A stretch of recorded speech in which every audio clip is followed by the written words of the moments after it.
J'ai marqué ça? Vraiment? Je suis choquée des réponses que j'ai mises quand même en 2019. J'ai osé mettre ça et enfin, quand même. Ouais, voilà, ouais. Bon.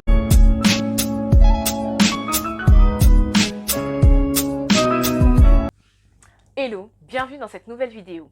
Déjà, si t'es pas abonné à ma chaîne, n'hésite pas à le faire dès à présent car je vais créer de plus en plus de contenu relatif à la course à pied, au fitness et au bien-être de manière générale.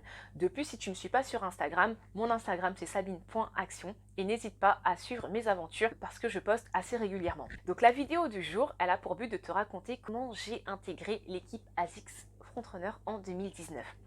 Donc si je fais cette vidéo, c'est principalement pour deux raisons. La première, c'est parce qu'on m'a souvent posé la question en DM sur Instagram. Et la seconde, c'est parce que personnellement, j'estime que tout runner devrait, une fois dans sa vie, tenter une aventure comme celle que j'ai vécue en 2019, qui était juste extraordinaire. Et donc, c'est pour vraiment te motiver à tenter ta chance également, parce que c'était vraiment incroyable. Donc, comment je suis devenue front runner? Waouh!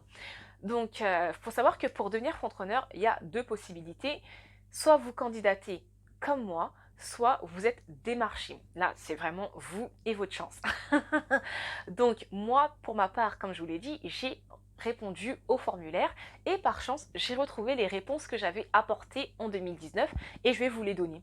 Alors, j'ai regardé le formulaire pour l'année 2021, il me paraît quasiment identique à quelques détails près, mais du coup, j'ai déjà les réponses que j'avais apportées en 2019. Voilà, donc les questions sont là et je vais vous lire mes réponses au fur et à mesure. Donc la première question, c'est comment inspires-tu et motives-tu les autres à bouger?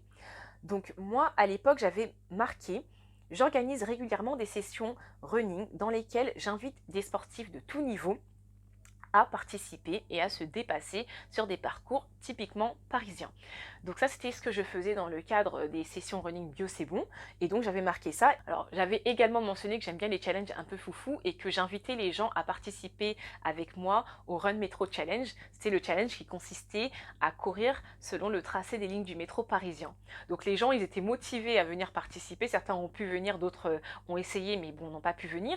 Ils étaient motivés à venir courir avec moi parce que ça leur changeait un peu du tracé qu'ils faisaient habituel de leur train-train et que voilà, courir en groupe c'était aussi assez intéressant pour découvrir de nouvelles personnes.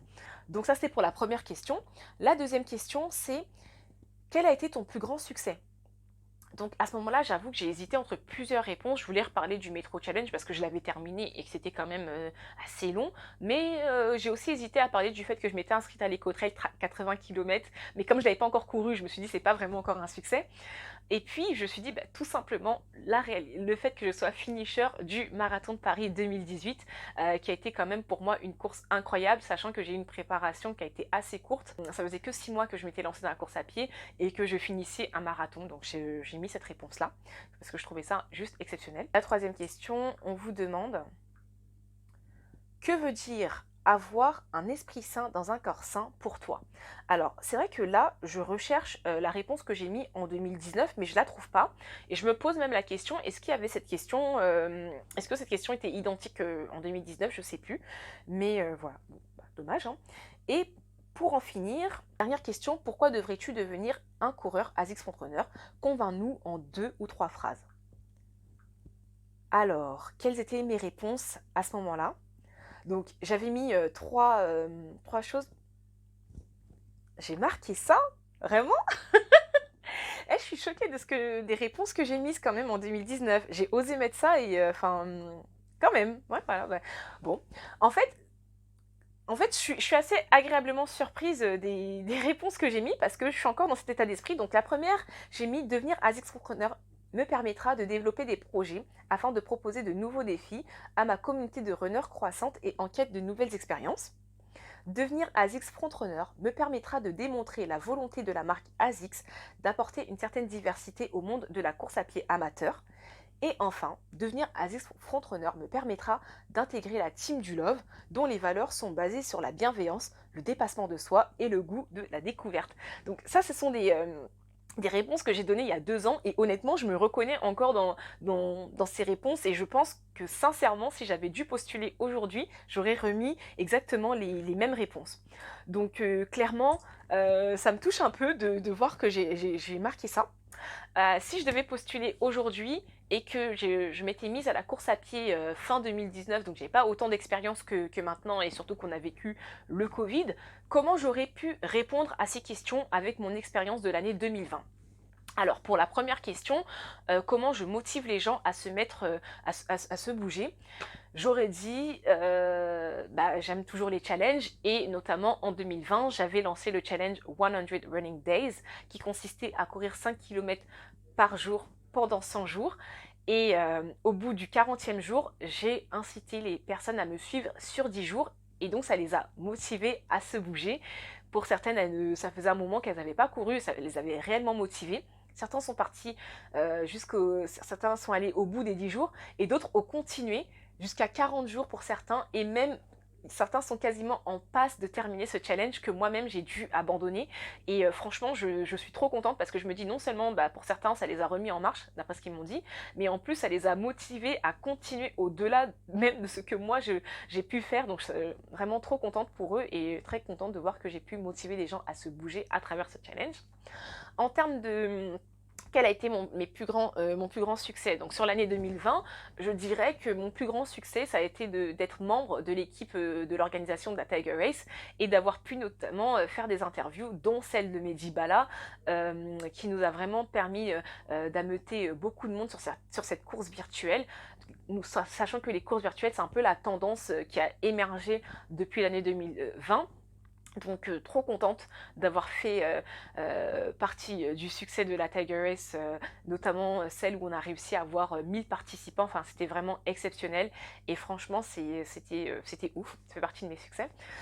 Sur la question que signifie pour moi un esprit sain dans un corps sain, je pense qu'aujourd'hui d'expérience et par rapport à l'année 2020 que l'on a vécue, on s'est bien rendu compte à quel point la santé mentale avait une importance fondamentale dans notre bien-être. Donc, bien évidemment, je parlerai de santé mentale, de l'impact du sport à la fois sur le mental et le mental sur le sport. Les deux, en fait, l'un ne va pas sans l'autre. Et c'est ce qui contribue à notre santé, et sachant que sans la santé, on ne peut rien faire, voilà, je pense que j'aurai vraiment axé ma réponse sur la santé mentale. Et pour la dernière question, j'aurais répondu exactement la même chose que j'ai répondu en 2019. Voilà, donc vraiment ça c'est pour le questionnaire. Maintenant, si je dois vous donner un conseil par rapport aux réponses que vous apportez au formulaire, c'est d'être honnête. Ne vous inventez pas des vies, ne créez pas tout un monde imaginaire sur des choses que vous n'avez absolument jamais faites. Voilà, soyez sincères. Moi aujourd'hui je relis mes réponses et je pense que j'aurais répondu exactement la même chose aujourd'hui si je devais postuler. Ensuite, bah déjà, si vous voulez être ASICS frontrunner, bah soyez un runner. Il faut que vraiment la course à pied fasse partie de votre quotidien, enfin soit quelque chose qui compte réellement pour vous. Faut pas que vous soyez candidater, vous êtes accepté, et puis en fait la course à pied ne vous intéresse pas. Voilà, ça serait vraiment dommage. Deuxièmement, bah, je pense qu'il faut vraiment être à l'aise avec les réseaux sociaux. Notamment à la fin du formulaire, on vous dit que si votre compte est privé, bah, il faut le passer en public, de manière à ce que les recruteurs puissent voir ce que vous postez. Si vous n'êtes pas à l'aise avec l'idée d'avoir un compte public, bah, ça va être très délicat pour vous d'intégrer l'équipe. Voilà. Quel autre conseil je peux vous donner? C'est que bah, à travers vos réseaux sociaux, on puisse réellement voir que vous êtes un passionné de running. C'est-à-dire que vous postez des photos relatives au running. C'est pas du style, vous faites du handball et puis une fois par semaine ou une fois par trimestre, vous faites un run de 5 km et puis vous souhaitez devenir ASICS entrepreneur. Je pense que ça va difficilement passer, mais sait-on jamais, hein. Voilà. Pour moi aussi, je pense qu'il est important que vos publications reflètent votre personnalité. C'est-à-dire que on puisse vous voir. Si vous avez un compte Instagram qui parle de running, mais que votre contenu, c'est uniquement des captures d'écran de vos statistiques Garmin, Strava ou uniquement des photos de votre montre, je suis pas sûre que ça passe. Voilà. Également, si votre compte Instagram, c'est que des paysages, avec en bas des statistiques Strava ou autres, encore une fois, je suis pas sûre que ça passe. Et là, un petit message, si votre compte Instagram, c'est uniquement montrer vos chaussures et en plus que d'une seule marque qui n'est pas ASICS, je suis vraiment pas sûre que ça passe. Voilà pour ce qui pour moi me paraît logique. Maintenant, ce que je tiens à dire, c'est qu'il ne faut pas vous mettre de barrières. ASICS, c'est une marque qui, selon moi et selon la vision que j'en ai eue par rapport à mon expérience en 2019, c'est une marque qui est assez diverse, qui a une panoplie de chaussures qui s'adapte à quasiment toutes les pratiques de la course à pied. Et donc ne vous dites pas ah mais j'ai jamais fait de trail, je peux pas être front-runner, ah mais j'ai jamais fait de piste, je peux pas être front-runner. Pas du tout, c'est vraiment ouvert à tout le monde, que vous soyez même débutant ou semi-professionnel, c'est vraiment ouvert à tous parce que vraiment je pense que ASICS veut des groupes d'ambassadeurs qui soient à l'image de la diversité des produits qu'ils proposent sur le marché.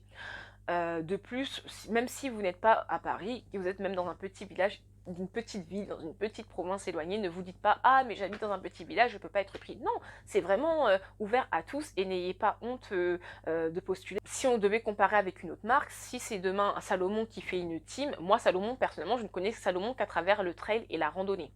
Donc si Salomon ne fait pas des chaussures de piste, je ne pense pas qu'ils vont prendre des gens qui font de la piste pour faire leurs équipes d'ambassadeurs, mais ils vont privilégier des gens qui sont à même de faire du trail régulièrement. Là, dans le cadre d'ASICS, c'est complètement différent.